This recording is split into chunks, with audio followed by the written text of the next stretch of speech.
Bonsoir chers auditeurs, il est lundi 19h, c'est l'heure des Icos partent en live sur Radio Ems. Les Icos partent en live, l'émission Backstage, nous invitons les artistes qui nous font vibrer et nous vous les faisons découvrir ou redécouvrir dans cette émission. Ils vont nous faire vibrer, suer et peut-être tomber amoureux, ce sont nos artistes préférés. Éteignez les lumières et montez le son parce que les Icos partent en live, c'est tout de suite sur Radio Ems. Déjà l'émission de février dans les Icos partent en live. Les dernières semaines ont été très dures pour tous ceux qui aiment les concerts. En effet, il y a eu des concerts, mais pas forcément dans les meilleures conditions. Certaines salles n'ont plus fait de concerts suite aux restrictions qui avaient été annoncées début décembre. Mais si vous écoutez cette émission, cela veut dire que vous n'avez pas encore perdu espoir d'une vie francilienne ponctuée de spectacles, de musique et de culture et que vous n'avez pas encore pris le TGV pour aller élever des chèvres dans le Larzac, merci à vous. Ce mois de février, c'est aussi le mois de l'espoir avec la fin d'un certain nombre de restrictions qui vont enfin nous permettre de pouvoir écouter des concerts comme nous l'aimons tant. Pour fêter ces réouvertures et l'amour de la fête que nous partageons tous ici, je vous propose ce mois-ci deux invités qui mêlent les cultures et les genres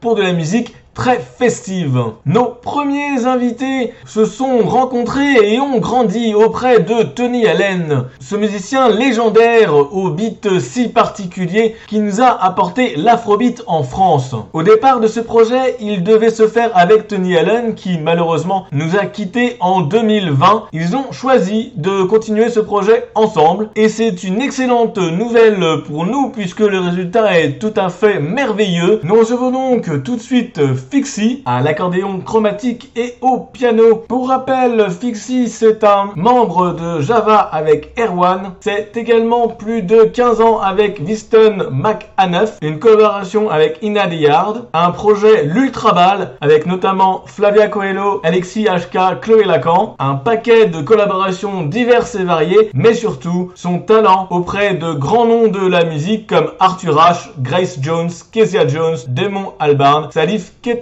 et bien sûr Tony Allen. Nous recevons aussi Nicolas Giraud à la trompette. Pour rappel, Nicolas Giraud qui tournera avec le groupe de Tony Allen dès 95 avec lequel il se produira dans le monde entier. Il est également musicien en tournée et en disque aux côtés de Claude Nougaro et Keren Han. Il a tourné avec Johnny Hallyday aux percussions et intervient en tant que soliste sur les disques de musiciens prestigieux Charles Aznavour, Cohan, Mouran, Serge Lama, Roberto Alagna et bien sûr Tony Allen. Tous les deux forment le duo Tempo Tempo. N'essayez pas de rester collé à votre siège, leur musique transporte et nous fait vibrer. Attention, ça va danser chérie. Fixie et Nicolas Giraud, c'est tout de suite dans les Icos partent en live. Voilà, nous sommes dans les Icos partent en live. Je reçois Fixie, bonjour Fixie. Bonjour. Et Nicolas Giraud, bonjour Nicolas. Bonjour Jérôme. On va parler du projet Tempo Tempo, votre projet, une célébration à Tony Allen. Alors, est-ce que vous pourriez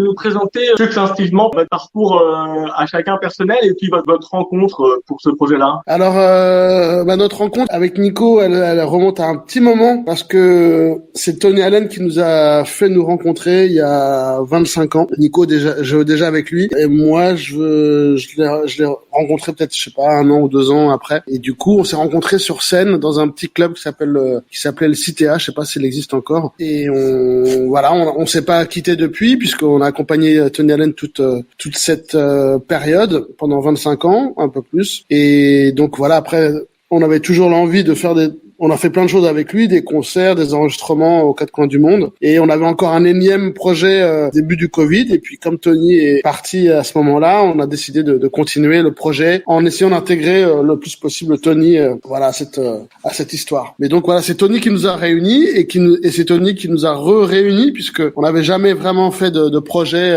Nicolas et moi. Et grâce à Tony, on s'est retrouvés pour créer. D'accord. Cet accompagnement, j'imagine qu'il vous a influencé musicalement, parce que quelle est votre relation personnelle musicale avec Tony Allen? Est-ce que du coup vous avez appris des choses, que c'est un peu une sorte de mentor ou c'est... Moi, en tant que trompettiste, la seule option un peu qui s'offrait à moi quand j'étais jeune, quand j'ai commencé, c'était de faire du jazz, parce que voilà, c'est un instrument qui se prête vraiment pour la trompette, le jazz. Et quand j'étais, je vais avoir 20 ans, j'étais à Lyon, je faisais des études avec un trompettiste québécois qui s'appelle Pierre Lafresnaye. Et j'ai une copine qui m'a fait découvrir Fela. J'avais jamais entendu Fela et ça m'a explosé un peu le cerveau. Donc quand je suis monté avec cette fameuse copine à Paris pour découvrir la vie parisienne, on va dire, j'écoutais tout le temps l'afrobeat et en fait mon envie de faire du jazz, elle disparaissait parce que je découvrais les rythmes de l'Afrique et surtout cette pulsation. Et je travaillais dans un studio où Fixie venait répéter avec Sinclair à l'époque. Moi, je connaissais pas Fixie. Et un jour, par un heureux hasard, Tony Allen était là. Je l'ai rencontré. J'ai joué dans son groupe. Et donc, en fait, mon envie, tout ça pour dire qu'en fait, Tony et son rythme, sa batterie, m'ont complètement fait un petit peu abandonner le jazz. Donc, personnellement, il m'a énormément apporté. C'est-à-dire que quand je l'entends jouer de la batterie, j'ai envie de prendre ma trompette et j'ai envie de jouer. Parce que c'est vraiment propre à son jeu à lui, à sa façon de faire tourner, sa musicalité, sa souplesse, son groove. Donc ouais, pour moi c'était énorme. Voilà. Je pense que Fixie c'est pareil. Ouais. Après, ce qui est assez incroyable dans notre vie, enfin le fait d'avoir côtoyé Tony Allen et d'avoir travaillé avec lui, c'est que c'est un peu comme, Tony, c'est quelqu'un qui a inventé un genre musical et un genre de rythme particulièrement que beaucoup de gens maintenant essayent d'imiter, mais pendant longtemps il était un peu le seul à pouvoir faire ça. Et de toute façon, il restera inimitable, mais il a quand même inventé, comme disait Nico, des pulsations, des manières d'organiser le rythme, la batterie avec la basse et tout, avec aux côtés de Fela, mais Tony c'était quand même le chef d'orchestre de l'équipe, et que nous pendant 25 ans, et je pense qu'on l'a su très vite et ressenti, c'est que on jouait quand même avec quelqu'un qui était historique, c'est-à-dire quelqu'un qui il y a personne avant lui et il y aura sans doute personne après lui. Après, il y a des gens qui vont essayer de l'imiter, mais il est au sommet de la montagne. Alors après, il a eu des moments plus ou moins glorieux parce que la carrière d'un artiste sur une vie, c'est compliqué. Puis Tony, c'était quelqu'un qui a eu des hauts et des bas comme tout le monde, mais qui a toujours été musicalement très très haut. Et donc c'est souvent, je me disais, même parfois c'était très compliqué pour moi les moments où je devais moins jouer avec Tony, parce que c'est comme si je devais dire non à Miles Davis ou à James Brown ou quelqu'un d'historique. Et nous on a eu quand même la chance de travailler en plus de notre relation et plus ça, ouais. Mais musicalement, c'est de jouer avec quelqu'un qui a marqué l'histoire de la musique. Et moi, personnellement, au début, ça s'est tellement fait de manière naturelle que je peux presque dire que je m'en rendais même pas compte, quoi. Mais en fait, je restais très attaché à lui. Et puis, comme pour moi, comme pour Fixie, c'était comme un père pour nous. On connaissait bien sa femme, on connaissait ses enfants, et il y avait une relation, et plus ça allait, et plus la relation devenait de plus en plus forte et vraiment très proche. Et justement, ce projet, on revient sur ta question, il est né aussi de Tony, c'est-à-dire que Tony, à chaque fois qu'il nous croisait, à chaque fois qu'on était en concert ou qu'il voyait Fixie, il n'était pas sur la dernière tournée Fixie, mais donc du coup, il nous disait mais quand est-ce qu'on fait quelque chose? En fait, il nous disait mais quand est-ce que tu fais ton truc? Il le disait à Fixie comme à moi. Et parce qu'il avait envie d'être là, il disait moi je serai là pour vous, vous m'appelez, je viens, j'ai envie il faut que tu fasses ton truc quoi, sous ton nom. Alors à moi personnellement, à Fixie aussi, donc là du coup on l'a fait tous les deux. Mais c'était vraiment quelque chose auquel il a attaché de l'importance. Voilà. Et du coup, alors ma question est peut-être un peu brute, mais quand il nous a quittés, comment ça s'est passé pour dire on va quand même faire le projet, comment ça s'est organisé, parce que du coup c'est ce projet-là sans une personne qui donc coup c'est pas le même projet j'imagine, mais du coup comment il s'organise pour dire voilà on va quand même se réunir et et travailler dessus? D'une part, techniquement, c'était possible parce que on avait des batteries de Tony Allen qui nous permettaient de continuer à jouer avec lui de manière un peu virtuelle, mais quand même avec, comme ce que je disais tout à l'heure, il y a un truc tellement essentiel et tellement vivant et tellement personnel dans son jeu de batterie que, comme dit Nico, voilà, j'ai envie de jouer de la trompette sur sa batterie, bah ça reste toujours d'actualité, même si c'est des batteries enregistrées. On met une batterie de Tony Allen et ça nous inspire. Et donc, à partir du moment où il est mort, enfin, je sais pas, je pense que ça nous est même pas traversé l'esprit que on n'allait pas faire quelque chose avec tout ça et avec l'envie qui était là depuis déjà quelques mois. Mais je pense que ça, peut-être que presque ça nous a encore plus motivé d'y aller et de continuer et de surtout de finir d'en faire quelque chose vraiment. D'aller au bout, ouais. Voilà, d'aller au bout, parce que je pense que c'est une manière pour nous de lui dire quelque chose, de dire quelque chose à tout le monde, à la terre, enfin aux gens qui aiment la musique. Et pour nous, c'est une manière aussi de le rendre toujours vivant, parce que ça nous permet de parler de lui. Et puis quand on joue sur scène, il y a Tony, même si il est pas là physiquement, mais il est là en musique puisqu'on joue avec ses batteries sur scène. Moi, je pense que c'était un moyen pour nous que la tristesse ou la perte soit plus tolérable. Et aussi, il y a une chose qui est assez importante, voilà, c'est qu'on en a tout de suite parlé à sa femme, parce qu'il fallait que nous, intimement, on sente qu'elle nous accompagnait dans ce processus aussi, tu vois, qu'elle nous dise pas, ah non, c'est bizarre de faire un album sur ses batteries, je trouve ça glauque, enfin, tu vois, donc, non, elle était très contente, elle a suivi régulièrement le projet. Dès qu'on avait un invité, elle nous a même suggéré le petit-fils de Tony, Tunji Allen, qui est au Nigeria, qui a fait un rap, voilà, Ayo, enfin qui étaient des gens qui dormaient chez eux quand ils venaient. Okay. Donc voilà, c'était important aussi de sentir qu'on avait l'aval aussi de la famille. Alors je propose qu'on écoute un extrait et on se retrouve après pour parler un peu plus. Tout de suite, Tempo, une chanson avec Pixie, Nicolas Giraud et Fit de Joa.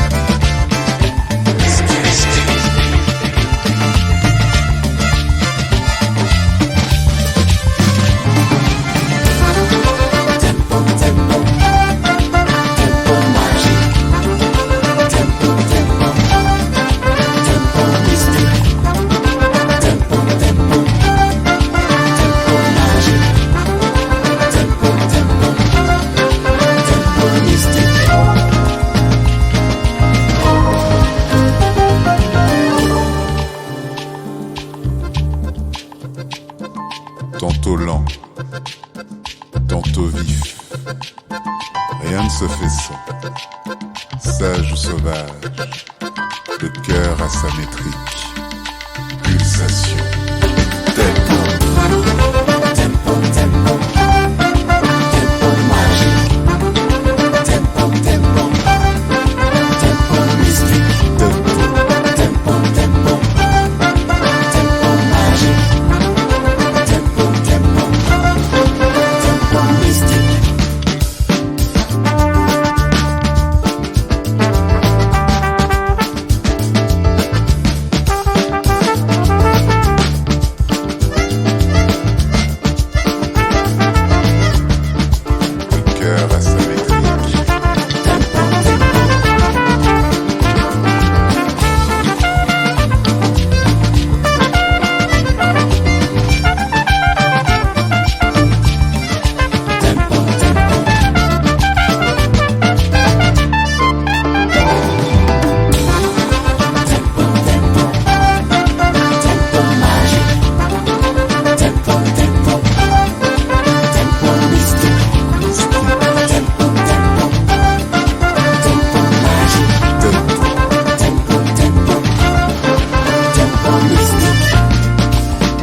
Voilà, c'était Tempo Tempo que vous pourrez retrouver sur l'album Tempo Tempo du groupe Tempo Tempo.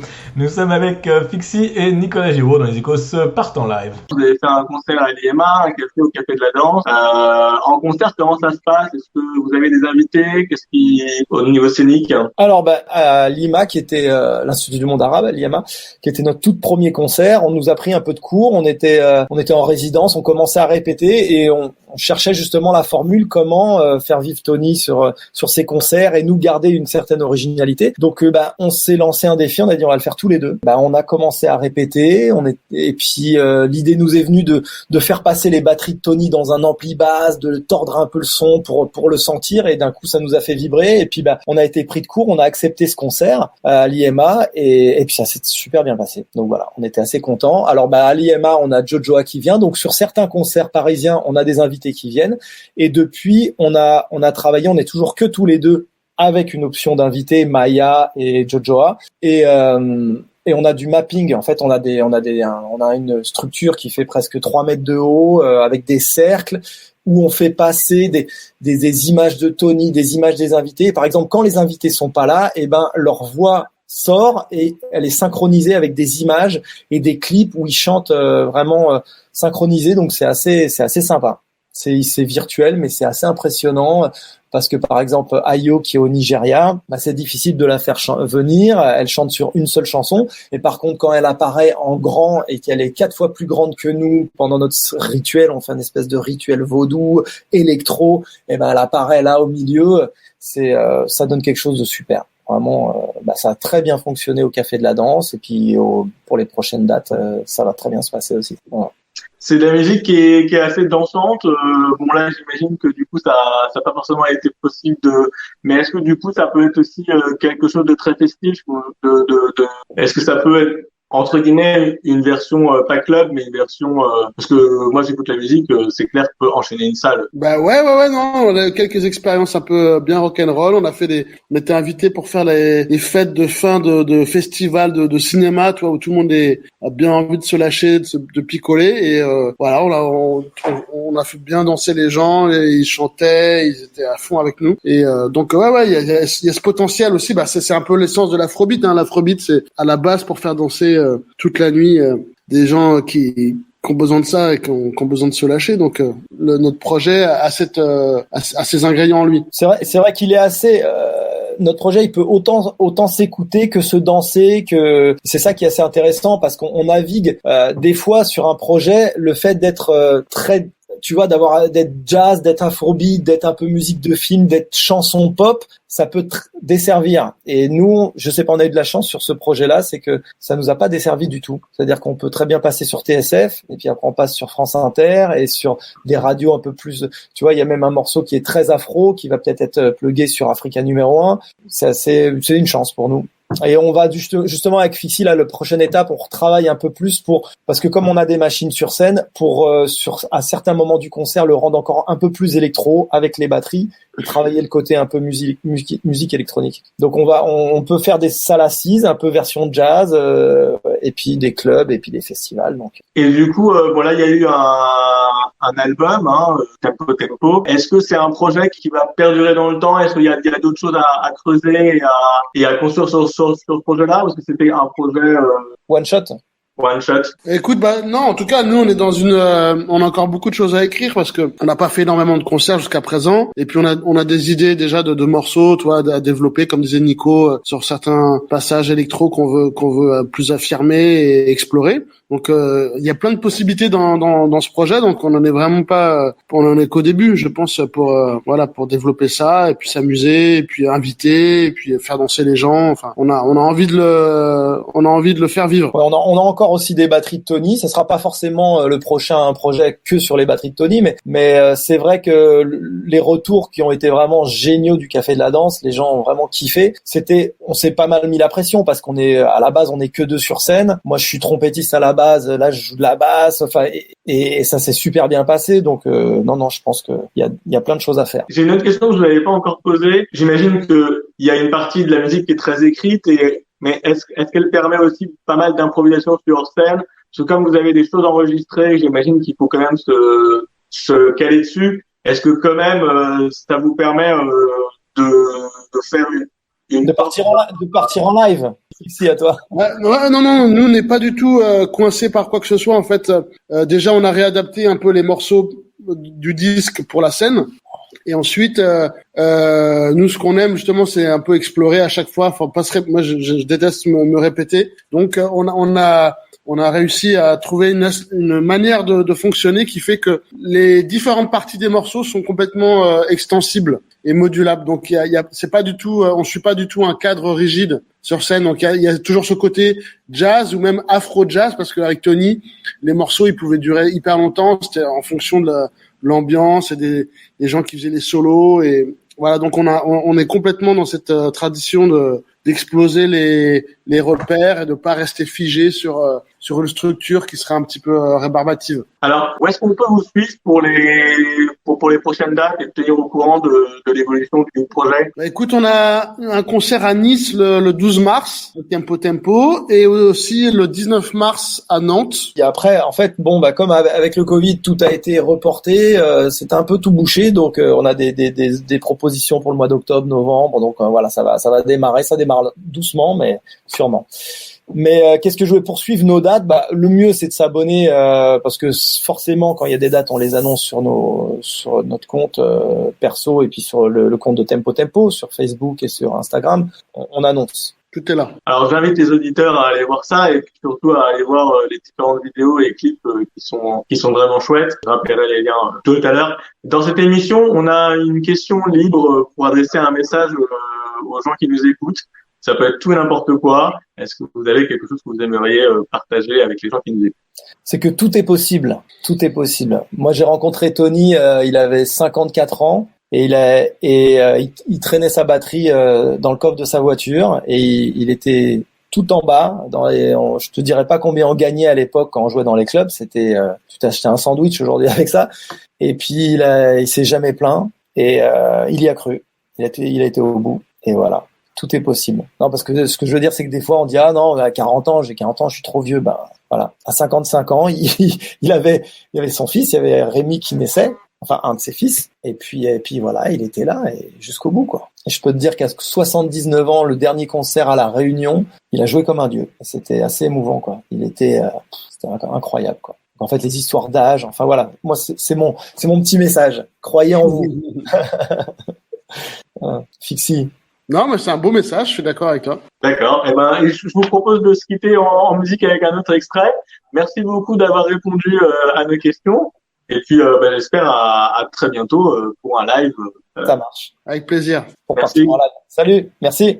Tout de suite, La vie est belle, un extrait de l'album de Tempo.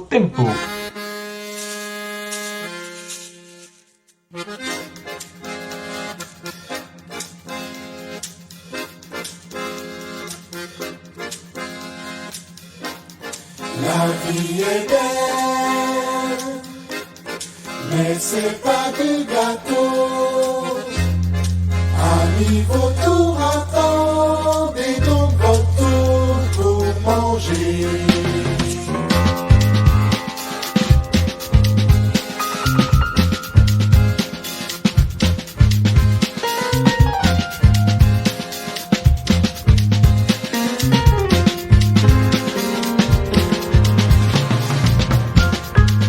C'est tombé, 5 secondes pour manger. Si c'est gâté, qui va se régaler?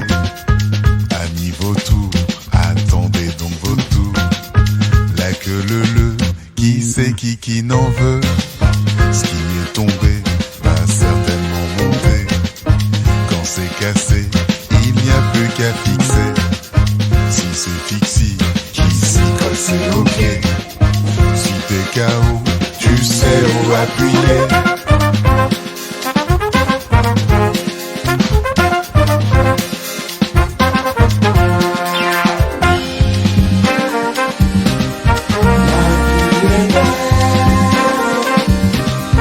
La vie est belle.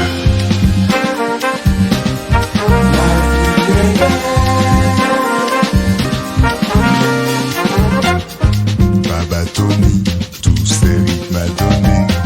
De Calacuta jusqu'à Paname Cité. félicité, tout ce qu'on peut se souhaiter. Sagacité, nos cerveaux sont armés. Nos cerveaux sont armés. Tous les défis simplement relevés.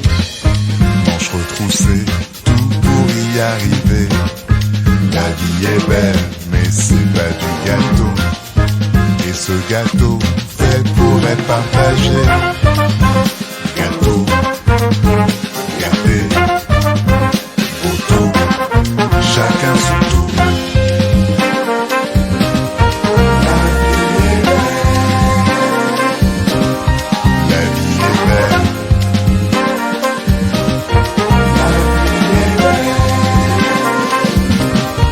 La vie est belle.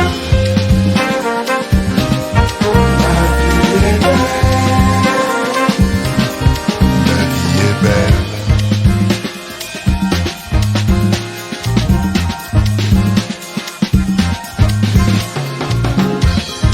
Remercions nos illustres aînés.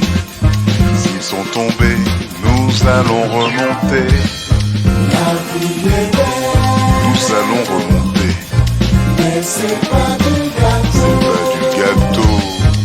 Amis, faut tout raconter, donc faut tout manger. Ah, ah, La vie est belle, la vie est belle.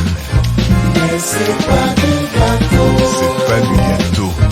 Amis, faut tout raconter, donc faut tout manger. C'était La vie est belle, un extrait de l'album de Tempo Tempo, Fixie et Nicolas Giraud que vous pouvez acheter sur toutes les plateformes et dans tous les disquaires. Sur internet, vous pouvez les trouver sur Facebook Tempo Tempo, Fixie et Nicolas Giraud. Mais si vous tapez Tempo Tempo, vous les trouvez également donc sur Instagram Tempo Tempo _ Fixie et Nicolas Giraud. Vous pouvez également les suivre via la newsletter de leur label la-familia.fr. Ils étaient le 6 février à la Petite Halle, ils seront au printemps un peu partout en France et j'espère encore une nouvelle fois en Île-de-France. En attendant, vous pouvez toujours acheter leur album et savourer leur belle musique chez vous. C'était Tempo Tempo dans les Icos partent en live. Merci encore à Nicolas Giraud et à Fixie d'avoir accepté notre invitation.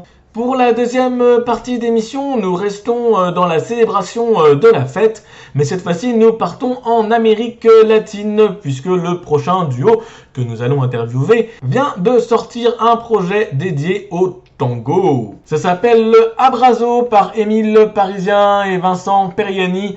Donc Vincent Periani, un accordéoniste chromatique et Émile Parisien au saxophone soprano. Ces deux hommes ont donné plus de 1000 concerts ensemble et 600 en duo. Ils se connaissent depuis plus de 10 ans. Ils ont fait un premier album en 2014 qui s'appelait Belle Époque, un hommage au saxophoniste soprano Sidney Bechet, une des grandes stars du jazz des années 20. Avec le succès de ce premier album, ils ont fait une tournée dans les plus grandes salles et festivals du monde entier. Et malgré les multiples projets qu'ils faisaient séparément ou encore à deux, il nous manquait la suite. Et c'est depuis donc 2 ans à l'initiative de leur label qui se sont attachés à ce projet tango. Ils ne s'attachent pas à un répertoire en particulier, mais plutôt à l'art et à la culture autour du tango avec son élégance, sa mélancolie, sa puissance rythmique et mélodique.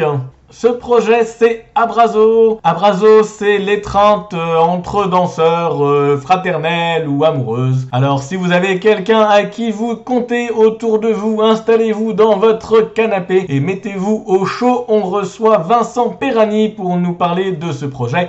Abrazo, c'est tout de suite dans les Icos partent en live. Je reçois donc Vincent Periani, bonjour. Bonjour. Dans les Icos partent en live pour parler donc du projet Abrazo qui fait avec Émile Parisien. Alors pour ceux qui ne connaissent pas encore ce duo qui s'est formé en 2010, est-ce que vous pourriez nous présenter ce duo de jazz? Dans la présentation, vous parliez d'un mariage avec des hauts et des bas, un peu l'historique de ce duo-là et où est-ce que vous en êtes aujourd'hui? Alors c'est plutôt un mariage avec des hauts, hein, je tiens quand même à préciser, hein. C'est plutôt haut. Ouais, donc on on s'est rencontrés donc Émile Parisien qui joue du saxophone soprano et moi donc je joue de l'accordéon. On s'est rencontrés au sein du quartet de Daniel Humer, qui est un batteur de jazz, une légende en fait du jazz, une légende vivante, avec laquelle on a eu la chance de partager quelques années de route, de scène. Et en effet, voilà, suite à cette formation, c'est vrai que le duo s'est monté. Alors c'est pas venu de nous au départ.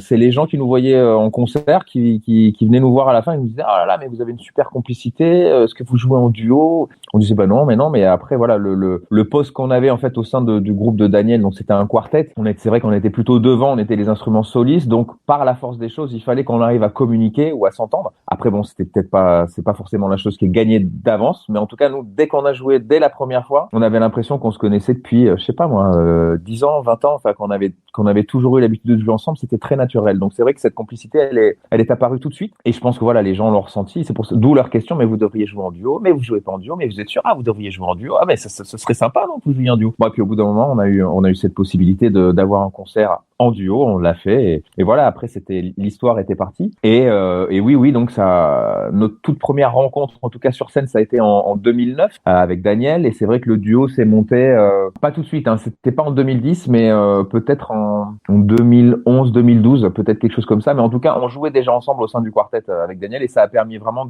cette expérience de nous rencontrer, de partir en tournée aussi. Et la tournée, bon, bah, c'est pas juste que les concerts, c'est aussi voir comment on s'entend sur la route, après les concerts. En fait, voilà, c'est la vie, en fait. C'est vraiment la vie, finalement. Le moment du concert, c'est un moment très, très, très court, finalement, dans tout le déroulé d'une journée de vie de tournée. Et on s'est super bien entendu. On a refait le monde à peu près 53 fois par semaine. Donc voilà, on avait plein de choses à se raconter, plein de choses à découvrir aussi. Et voilà, c'est une histoire qui dure depuis maintenant un peu plus de 10 ans et c'est une histoire qui nous a fait grandir, lui et moi, tant sur le plan musical, mais humainement aussi. Et puis voilà, c'est une relation très très forte. Après voilà, je disais, c'est comme un mariage. En effet, là, on n'est que deux. Donc c'est pas comme dans un groupe où un quintet, un quartet où on peut varier les plaisirs, j'ai envie de dire. Là, on est deux, on est l'un face à l'autre. Bon, on a nos moments aussi.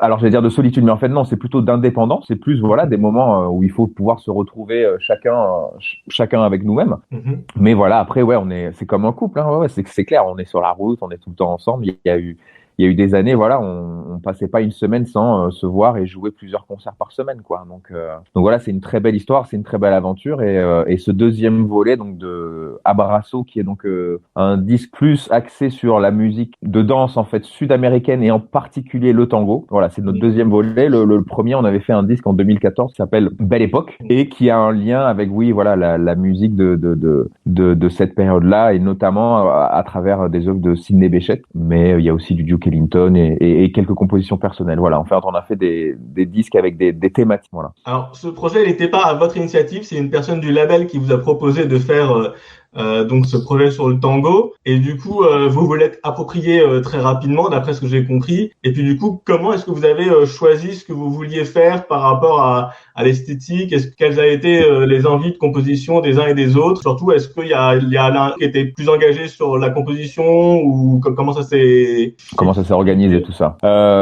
Oui, donc l'idée en fait, comme pour le premier disque, c'est une idée du directeur de notre label, un label allemand qui s'appelle Act Music, ACT. Et donc le directeur s'appelle Ziggy Lor. Et donc premier disque, il s'est mis au jazz en fait en allant écouter un concert de Sidney Bechet. Donc il savait qu'on jouait en duo, il avait toute une série qui allait sortir. Il nous dit voilà, moi j'aimerais bien que vous fassiez un hommage à Sidney Bechet. Donc voilà, cet hommage à Sidney Bechet s'est transformé en hommage à la Belle Époque, tout en intégrant des morceaux de Sidney Bechet. Et voilà, on va dire on est parti sur un compromis. Et là, même chose en fait. Il se trouve que Ziggy est parti en vacances en Argentine et nous, on l'avait senti. On s'est dit oulala, il part en Argentine. Le disque, il est sorti en 2014. Ça fait un petit moment. À tous les coups, il va revenir de vacances et il va nous dire les gars, j'ai une idée. En fait, je dis ça de manière rigolote, mais en fait, c'est quand même assez sérieux et on est très content que ça soit passé comme ça. Hein. Mais c'est juste qu'on l'avait senti quoi. Et en effet, il rentre d'Argentine, il nous dit les gars, j'ai une idée. Je suis allé en Argentine et là, j'ai vu des trucs de tango, de tata. Je suis allé dans les clubs et il dit voilà, j'aimerais que vous fassiez un nouveau disque là en hommage au tango.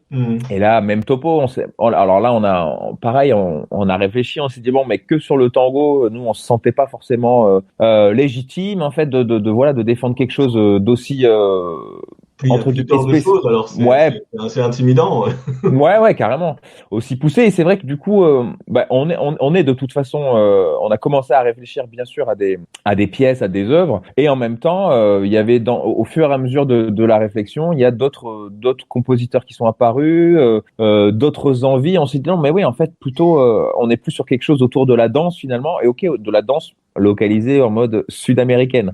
Après, ça nous permettait aussi de pouvoir parcourir soit des compositeurs ou des pièces un peu plus larges et voire même des choses qui n'allaient peut-être pas avoir du tout avec l'Amérique du Sud, mais qu'on allait transformer, essayer d'adapter à notre thématique et nos envies. Je pense par exemple, notamment, il y a le morceau qui ouvre le disque, c'est un morceau de Jelly Roll Morton qui s'appelle The Crave, qui veut dire l'envie. Bon, Jelly Roll Morton, il faut savoir que lui, il se faisait appeler l'inventeur du jazz, hein. Donc c'était Monsieur Jazz, et il n'a absolument jamais écrit dans l'optique de musique latine ou sud-américaine ou tango, non, pas du tout. Mais on l'a intégré pour la simple et bonne raison qu'en fait, on voulait faire un lien aussi, nous, avec notre disque précédent, donc de Belle Époque. Ouais. Donc là, pour le coup, Jelly Roll Morton serait rentré parfaitement dans la thématique. Et on se disait, voilà, peut-être que nous, nos deux disques, on se dit qu'on peut les écouter du début jusqu'à la fin, du début du premier jusqu'à la fin du deuxième, sans avoir de rupture. Donc voilà, on s'est dit, tiens, la transition, ça pourrait être ce morceau de Jelly Roll Morton, donc qui est au départ un morceau très jazz, très swing. Mais voilà, moi, je suis arrivé et je me suis dit, tiens, ce morceau-là, moi, je l'entends bien avec un rythme qui s'appelle un rythme de festejo. C'est un rythme traditionnel d'Amérique du Sud. Je crois plus précisément de Bolivie. Donc c'est une danse, hein. Ça fait pom pom tam et voilà, à partir de cette rythmique là, on a essayé de réécrire un peu la composition de Jelly Roll Morton, trouver des arrangements, voire des dérangements par moment, hein, voilà, il faut bien dire ça. Et voilà, ça nous faisait un peu notre pont entre notre disque de Belle Époque et cette arrivée dans Abraço, quoi. Donc voilà, il y a eu lui comme compositeur. Après, moi j'ai écrit quelques morceaux, les Piazzolla, le Fuga e Misterio, ça c'était quelque chose que je connaissais. Deux Sango, c'était un autre morceau de Piazzolla, ça c'est pareil, c'est Ziggy, le directeur de notre label, qui nous a dit ah ouais, il y a un morceau moi que j'adore, voilà, écoutez, si ça vous intéresse, en fait, peut-être vous pouvez en faire quelque chose. Voilà, il a eu de très bonnes idées. Donc, on l'a intégré au répertoire. Émile a écrit un morceau aussi. Après, je sais plus ce qu'on a repris.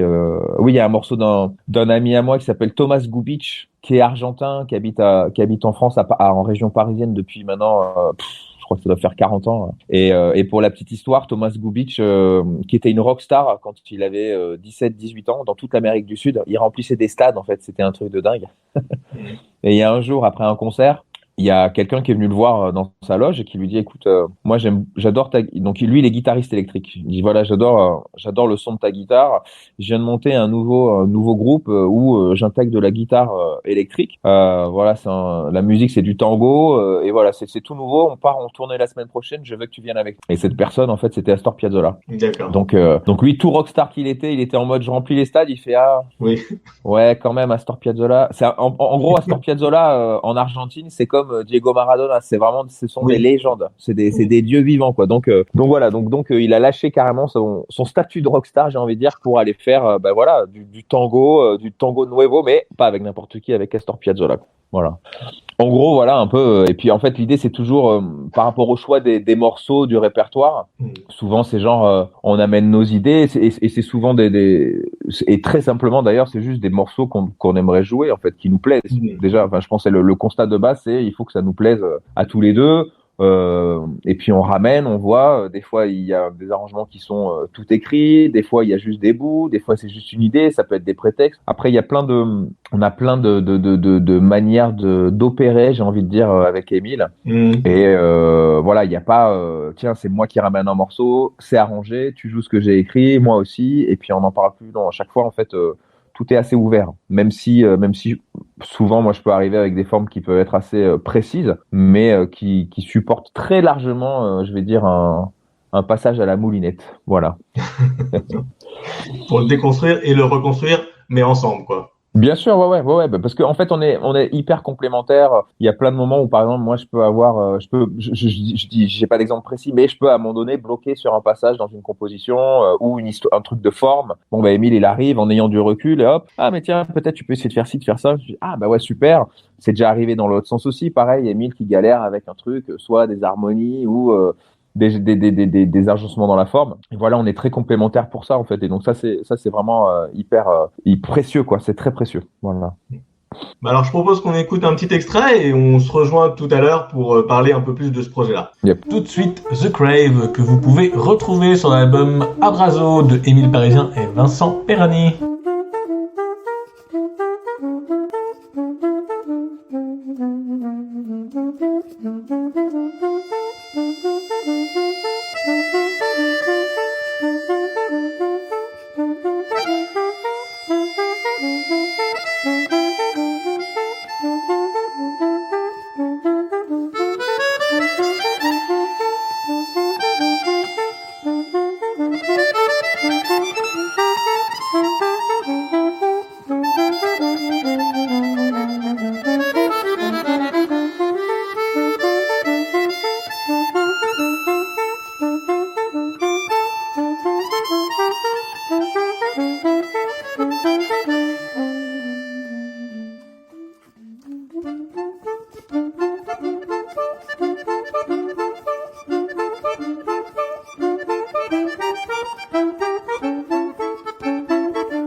C'était The Crave, une chanson de Abrazo, le nouvel album d'Émile Parisien et de Vincent Perani. Nous sommes toujours avec Vincent Perani, donc pour parler de leur projet. Alors Abrazo, c'est pas un projet qui est tout neuf, hein. Il a déjà 1 an et demi dans les pattes. Il a été joué, il a été voilà. On disait que c'était un projet pour la danse. Est-ce que vous l'avez joué devant des danseurs? Est-ce que vous avez des anecdotes de concerts par rapport à ce projet-là? Alors, anecdote par rapport à ce concert-là en particulier lié à la danse, pas forcément. À part oui, ça a pu arriver en fait de voir des gens dans le fond de la salle qui se lèvent et qui dansent un peu, mais voilà, rien d'exceptionnel. Après, nous, on a voulu mettre un petit peu l'accent sur la danse au sens large du terme. Et on a fait un clip vidéo sur un des titres de l'album. Et pour ce faire, tombé par terre, hein, je le dis pour les auditeurs. Yes. Et moi, pour ce faire, en fait, j'ai appelé un ami à moi qui s'appelle Frédéric Follin, avec lequel je travaille en fait depuis quelques temps. Et puis même là, on a monté un spectacle en duo. Donc c'est voilà quelqu'un que j'apprécie énormément. Et je lui ai dit voilà. Alors lui, au départ, il est danseur de hip-hop. Il a vraiment il vient de la street, des battles, tout ça. Et à côté de ça, bien sûr, voilà, moi j'aime dire qu'il est hybride en fait, parce que voilà, il a fait de la danse contemporaine, il est dans des compagnies, donc toujours lié autour des danses urbaines, mais voilà, c'est très très métissé, très très mélangé. Et voilà, je trouvais que rien que son métissage en fait parlait très bien à nous, le métissage qu'on essaie de faire en musique, parce que voilà, on essaie de jouer de la musique, on joue de la musique dite tango, mais un peu à notre manière. Donc voilà, c'est quelque chose d'assez. Je dis pas que c'est quelque chose de neuf ou de nouveau, mais en tout cas, on a essayé de faire notre version à nous du tango ou de la musique sud-américaine, sans prétention, mais voilà, juste essayer de s'approprier des choses. Et voilà, Fred, je trouvais qu'il correspondait totalement. Et je disais voilà, sur une chanson, moi j'aimerais bien que voilà, il y ait que tu sois dessus, et notamment j'aimerais faire cette rencontre, parce que le tango finalement c'était la musique très très, en fait c'était la musique urbaine du début du 20e. Finalement, c'était un peu le hip-hop de l'époque. Mais voilà, décalé avec un siècle. Et je trouvais intéressant l'idée aussi de faire rencontrer donc son univers à lui avec quelqu'un de totalement classique, puisque le tango c'est aussi cette forme très classique. Voilà. Et donc mettre en rapport. Donc pour ça on a appelé Alice Renavant, qui est danseuse étoile à l'Opéra de Paris. Excusez du peu. Et en fait, voilà, ils se sont rencontrés. Voilà, on a écrit un genre de scénario, voilà, et puis on a tourné ce clip. Et voilà, enfin la rencontre, la rencontre en tout cas entre voilà le monde classique et le monde urbain, on va dire, voilà, a fait un mélange assez incroyable, très très touchant. Et je trouve qu'il en tout cas a collé parfaitement avec l'esprit du disque qu'on a voulu faire avec Émile. Voilà, quelque chose d'assez ouvert, d'assez mélangé, mais tout en respectant et en étant très inspiré de la tradition finalement. Voilà. Alors, parce que du coup, en concert, vous avez la musique qui est déjà préécrite, mais est-ce que vous avez ce côté improvisation où vous répondez à l'autre et où j'ai envie de dire, des fois, il y a de l'énergie et du coup, vous la... Alors, ce qui est sûr, c'est que nous, en fait, on est estampillé, on va dire, jazz. Voilà. On nous a mis dans cette catégorie pour la simple et bonne raison que c'est vrai que voilà, on improvise énormément.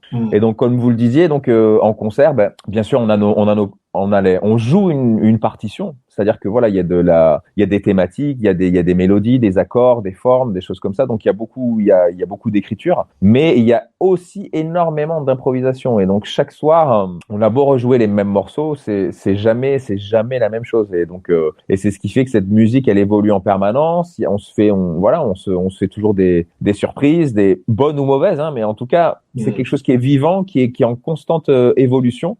Et nous on aime ça en fait, parce qu'on cherche là, voilà, ça fait même si les temps sont un peu difficiles, c'est-à-dire que des fois on est un peu arrêté, on peut plus jouer, et puis après on peut rejouer, etc. Mais quoi qu'il en soit, en fait, voilà, à chaque fois nous on cherche avec Émile, on a toujours été dans cette dynamique-là. L'album précédent, Belle Époque, on a dû le jouer presque 700 fois pendant 4-5 ans. On a joué la même setlist, c'est-à-dire on a joué les morceaux dans le même ordre.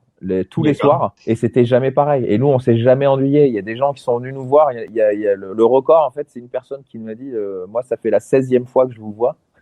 Le gars est venu 16 fois quand même. Il est motivé. Il m'a dit, mais en fait, c'est toujours différent, donc je me lasse pas. Donc c'est pour ça que je reviens aussi. Et nous, voilà, c'est vrai que, ben voilà, ce jeu autour de l'improvisation est essentiel et primordial nous dans notre manière de faire de la musique. Donc en effet, même s'il y a beaucoup de textes, et il y en a énormément là dans ce projet-là avec Abrasso, il y a aussi une très très grande part de liberté, d'improvisation, et voilà que les gens le sentent aussi. Voilà, entre ces contrastes entre des choses très très écrites et très comme si c'était de la musique de chambre. Hein, c'est du travail très de l'orfèvrerie en fait. Oui. C'est dans le détail en tout cas, dans ce sens-là. Et à côté de ça, on a cette liberté et ce champ complètement vide, c'est-à-dire tout est à faire, tout est à tout est à explorer, on peut partir dans tous les sens et on est ensemble. Et donc en plus voilà, comme je disais au tout début, on s'entend bien, on a une très bonne communication ensemble et puis ben voilà, on a un peu de bouteille maintenant, on a un peu des, comme on dit, on a des heures de vol passées ensemble et pas des moindres. Mais voilà, ça donne des choses où on est content. Nous, on s'amuse en fait. C'est vraiment le jeu en fait est le mot le plus essentiel en fait dans notre manière de faire de la musique. Vraiment. Alors, ce jeu, on peut le découvrir donc en achetant l'album, Abrazo, qui est disponible sur toutes les plateformes. Comment est-ce que on peut vous suivre? J'ai vu que vous aviez vous êtes présent sur les réseaux sociaux. Il y a aussi le site de votre label. Oui, sur les réseaux, en tapant soit le nom d'Émile, soit mon nom. Après, site internet aussi, c'est toujours pareil. Sur les labels, on va dire que on est dans la normalité, dans la normalité d'aujourd'hui. C'est-à-dire qu'on est un peu sur tous les supports possibles et inimaginables. Ouais. Et du coup, la dernière chanson de l'album qui pose un peu le pont vers un troisième album, est-ce que vous avez déjà les prémices de l'idée de ce que ça pourrait être ou... Non, là c'est pareil. Moi, je suis un fan absolu de Kate Bush. Voilà, j'ai eu la chance de la rencontrer aussi. Enfin voilà, donc et j'aimais bien ce petit morceau. Donc c'est Army Dreamer.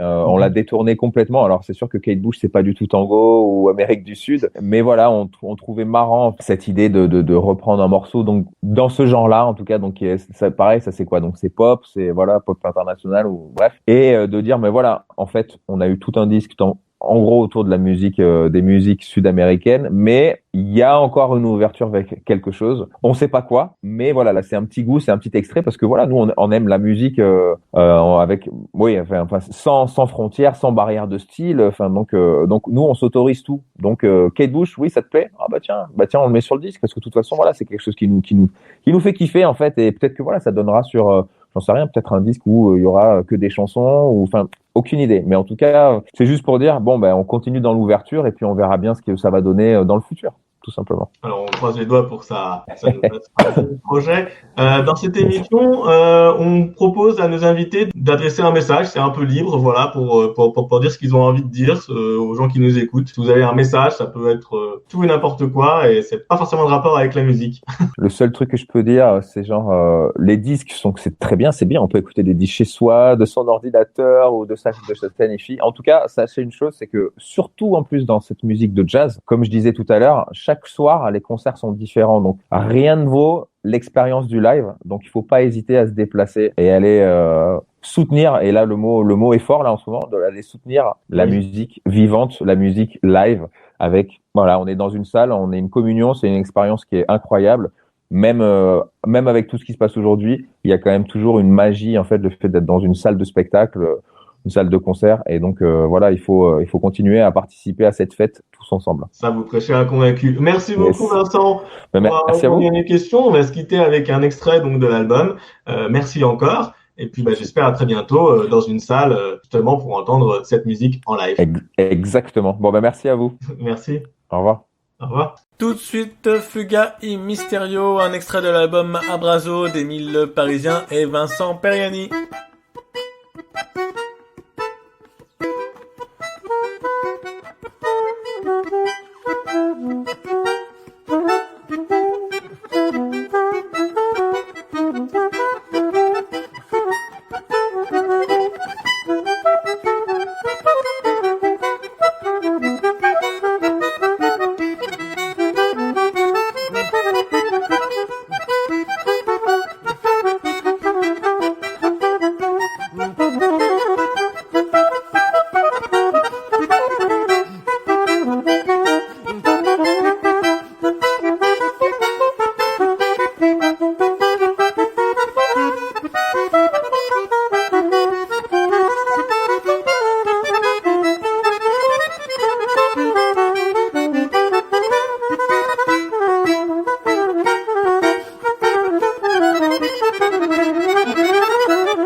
Un extrait de l'album d'Émile Parisien et Vincent Payani que vous pouvez trouver sur toutes les plateformes et dans tous les disquaires. Pour suivre l'actualité du duo, vous pouvez les suivre soit l'un soit l'autre sur les réseaux sociaux. Les prochaines dates pour le projet Abrazo sont en mars, le 3 mars à Landerneau, le 4 à Guidel et le 30 à Villefontaine. Ils reviendront d'une tournée aux États-Unis.